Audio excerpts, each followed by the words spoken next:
They're gonna drop some parachuteers. Or not. I thought that was what was happening here.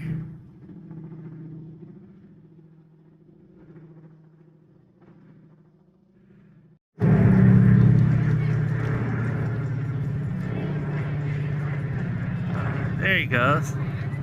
I thought he was gonna do that last time he passed by. Whee! I'd love to do that.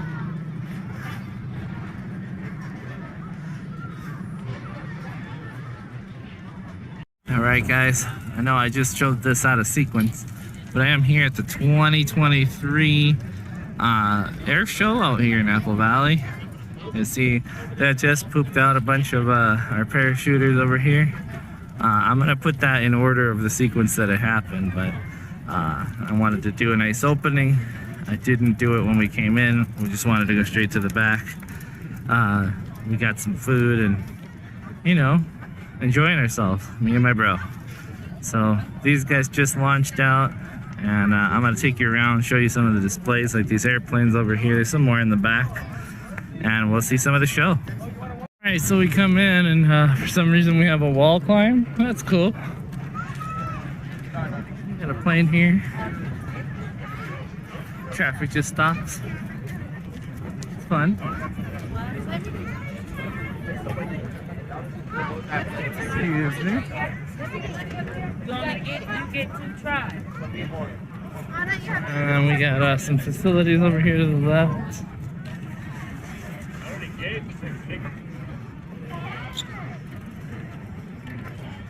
We got this company offering Warbird rides. That's cool. We got Coldwell Banker. Don't care about them. Some really nice planes over here from Chino. If you're ever in Chino, look them up. CalAeroAcademy.org. Get your ride. You got some people launching little rockets over here, air-powered rockets. That's cute. He has a party on the beach también, but he's gonna make it.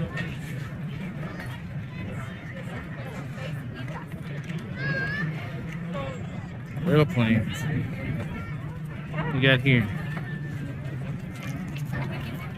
Air races. And we got the shaved ice. It's a whole bunch of places over there to eat.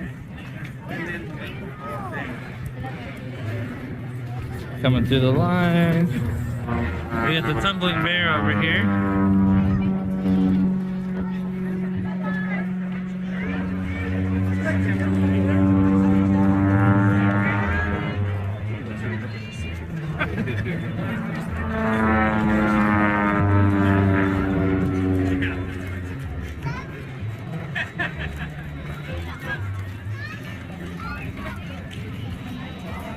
That one's from the Palm Spring Air Museum.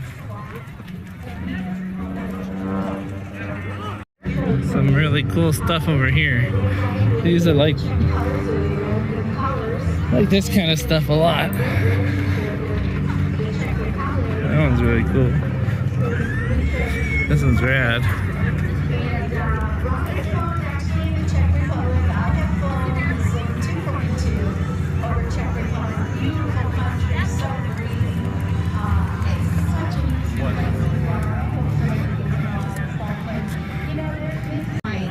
Got one of these guys.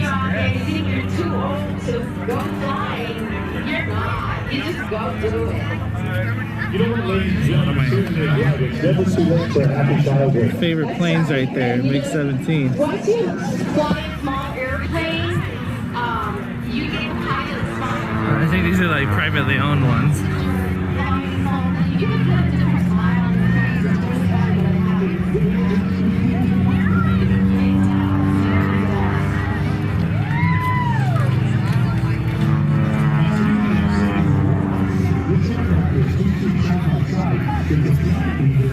Get the tumbling bear still flying around up here. I know when I fly this plane, sometimes I don't want to fly because I just want to look out the window.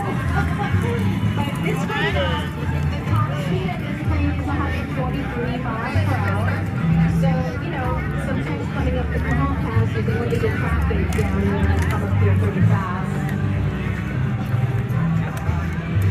he comes. Let's see what he's gonna do for us.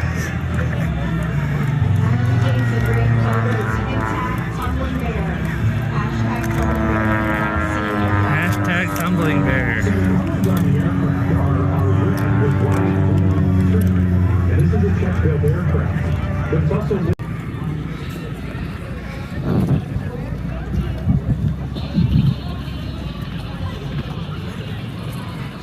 check this guy out with the silver, the grill in the front. It's like Gotham airplane.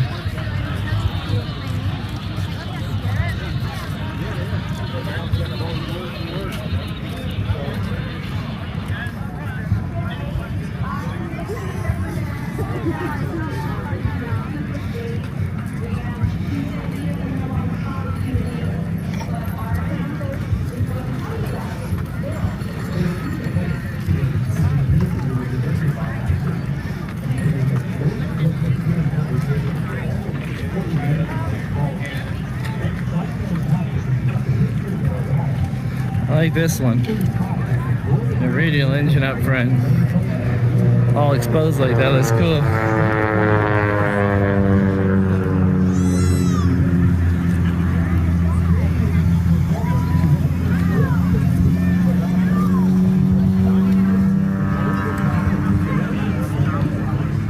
Whee!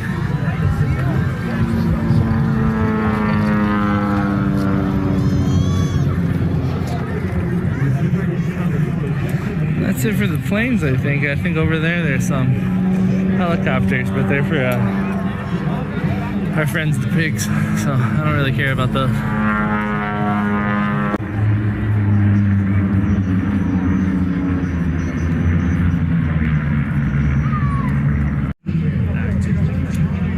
There it is. And our T6 training plane. War Dog.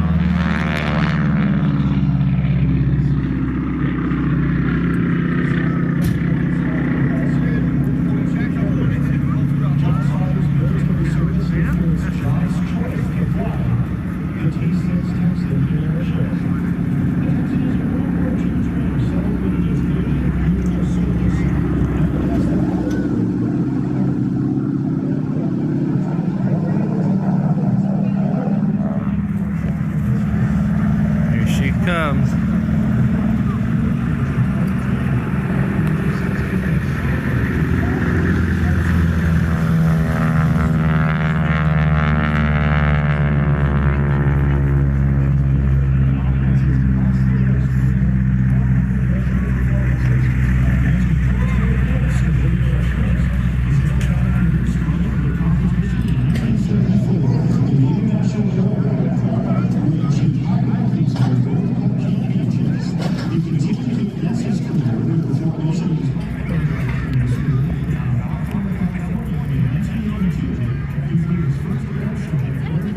Hawthorne.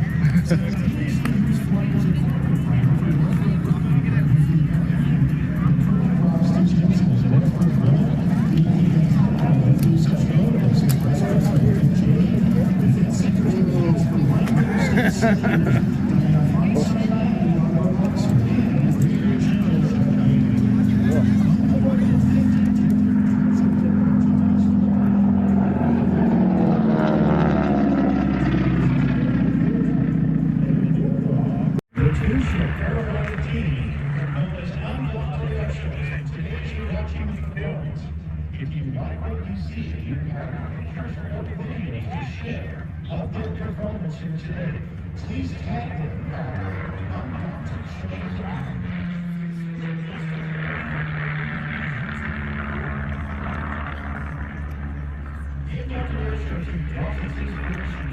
Small and large formation teams, including United States Navy, which is Undaunted Air Shows.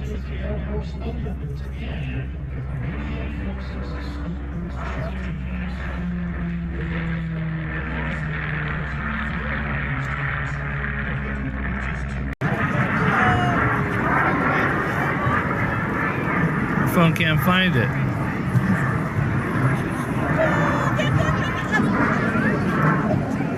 There it is.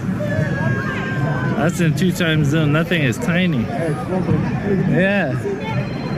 That's nutty.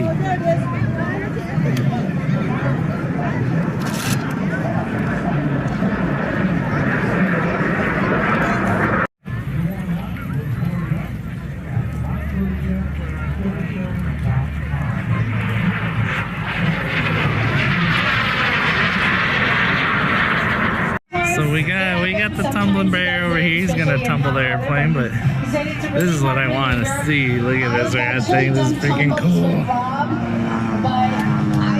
Alright, come on, do your tumble, buddy. But I've done pretty much everything.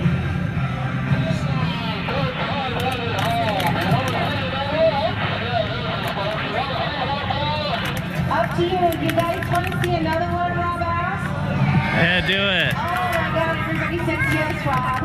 So here's the history behind this maneuver. Behind the name of the maneuver, it's a check maneuver that was actually developed by a Slim aerobatic contest flying. The maneuver is called the launch-a-back. That's a Czech word that means that slightly dizzy feeling you get after you've had a little bit too much plum brandy.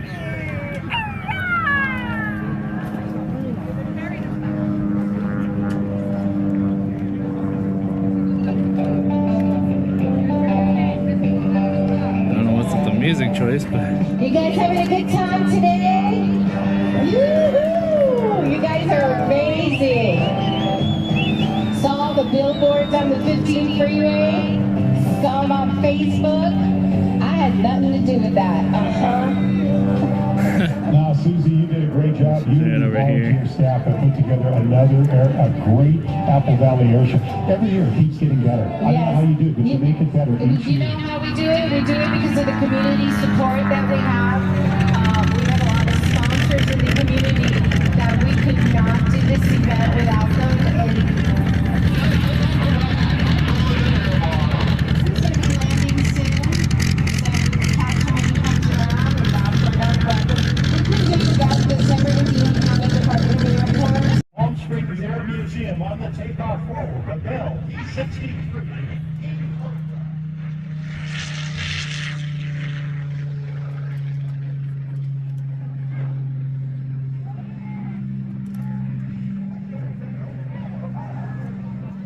At the controls of the King Cobra today is one of the museum's finest. What you did have was excellent forward visibility, and through a series of years,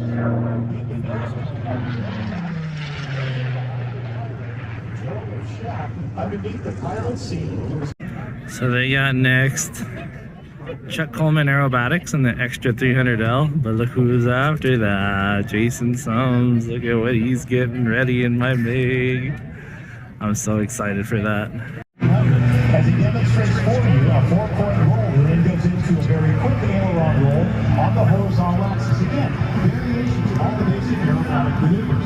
Pulling the nose up into the vertical again, executing a roll that now pushes the stick forward in the cockpit. Outside the Humvee turnaround with a quarter roll on the airline. Now as you watch Chuck's performance today, all of his maneuvers are being performed on a horizontal, a perfect 45 or 90-degree axis of flight.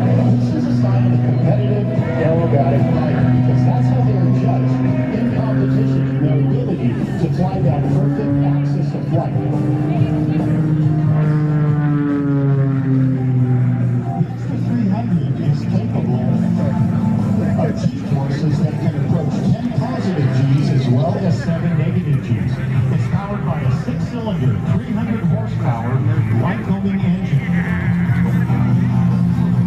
The propeller on the aircraft is a very lightweight MT composite propeller, also a product of Germany.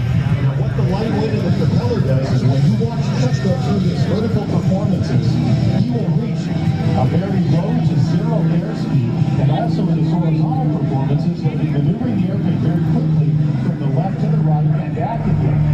And this results in G-forces, these centrifugal G-forces that are placed on the crankshaft of the engine. So the point to work for Visionaire. Oh man, they started up the MiG. This is almost unfair to this guy because all I want to see is my baby over there. Oh,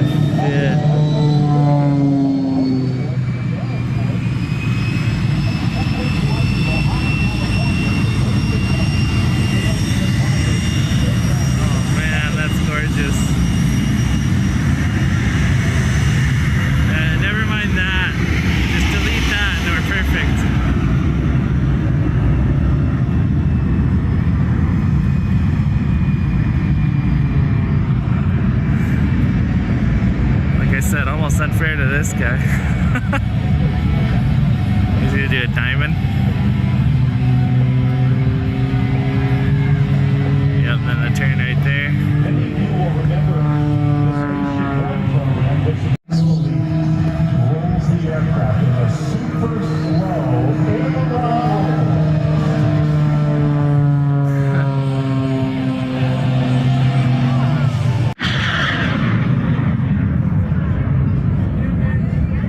Dude, they caught me off guard with that launch. They're still talking about the last pilot, which is cool, but I mean, this is what I wanted.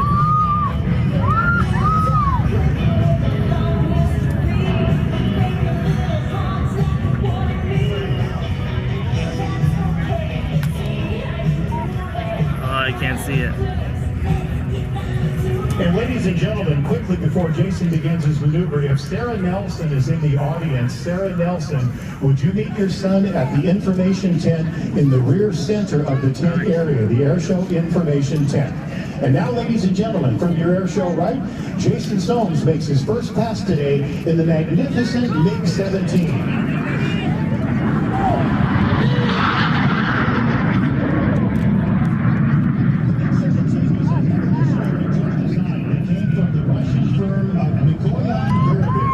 They got their start prior to World War II in designing light training aircraft, single-seat and two-seat aircraft for the Russian Air Force. Throughout the World War II era, they were chiefly responsible for some of the finest fighter designs that the Russian employed, aircraft that were comparable to the B-51 Mustang, for instance. And then the jet age occurred. The first of the MiG aircraft to join the jet age was the MiG-15, the predecessor to the aircraft you're watching fly here today. And there are some very noticeable differences between the earlier MiG-15 and the MiG-17 that Jason is flying. Oh, shit. As it comes in from the left at a very low altitude, you can see the incredible vertical performance of this aircraft. Now, the earlier MiG-15 was a subsonic airplane. It was not capable of breaking the sound barrier, but its design was virtually the same. And it was one of the chief combatants that the American Air Force pilots had to deal with in the beginning of the Korean War, and they did so in the North American F-86 Saberjet. As magnificent as the Saberjet was, a great airplane, there's no doubt about that. The MiG-15 was a deadly adversary. It was a smaller, more compact design, still swept wing, but when you look at the MiG-17 now, when Jason comes back in, you'll see on the upper surface of the wings, on each wing, there are 3 wing fences. They are vertical wings.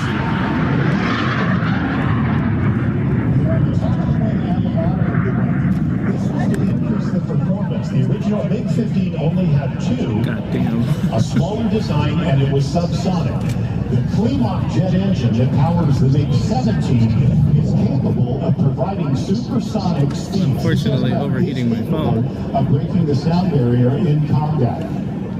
Not only was it an outstanding fighter aircraft for the Russians, but also in North Korea. It was flown by Korean pilots during the Korean War. The United States Air Force still held the advantage with a kill rate of 13-1 throughout the Korean War era, but there are very few American combat pilots who fought against the MiGs that would say it was an easy aircraft to do combat with. It wasn't. It was a deadly adversary. The airplane is so well designed.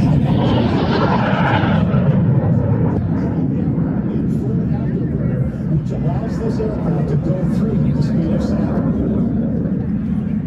It was a tight turning aircraft. It was a very capable aircraft. Also, it was armed with several guns, including a 20mm cannon. A 20mm cannon can do devastating damage to an F-86. So it was really an issue of pilot versus pilot. The aircraft were equal. The F-86 had 650 caliber machine guns. The MiG had a 20 caliber cannon and a couple of 7mm cannon also in the nose of the airplanes.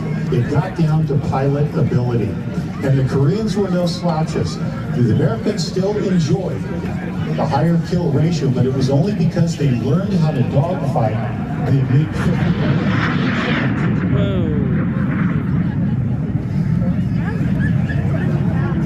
Over 10,000 of these aircraft were manufactured during their production runs. Not only were they aircraft corporation and the aeronautical engineer Ed Heinemann, a young man at the time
110 liquid-cooled V12 engines. The P-38 Lightning was a unique design that was inspired by the legendary Lockheed designer Clarence Kelly in the F-4U Corsair. Robbie Patterson flying that aircraft, coming in the Grumman TBF Avenger with Matt Nightingale at the controls of that airplane.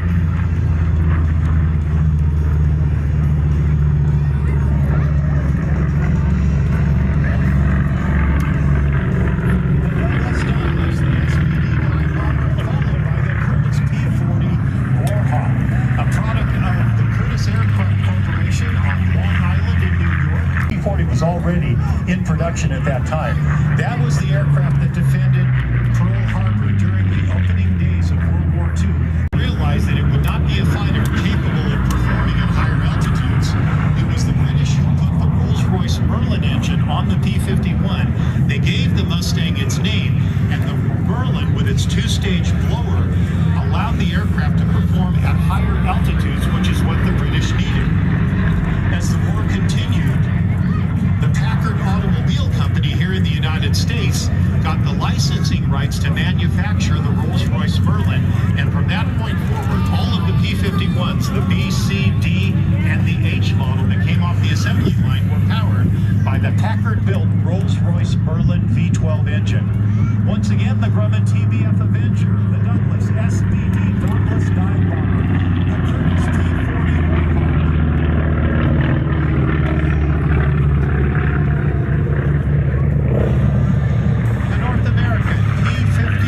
Mustang.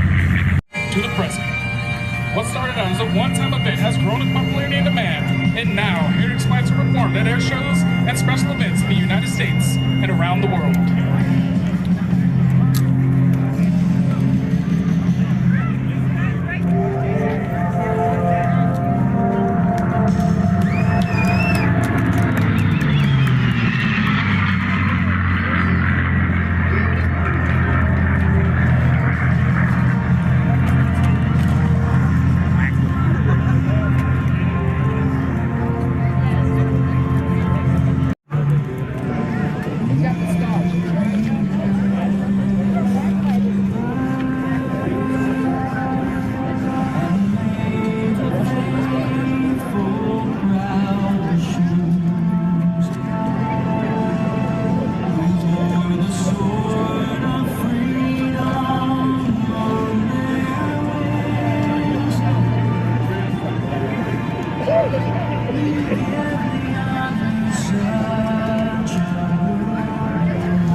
Don't use names like that, guys. They're not mad, they're angry.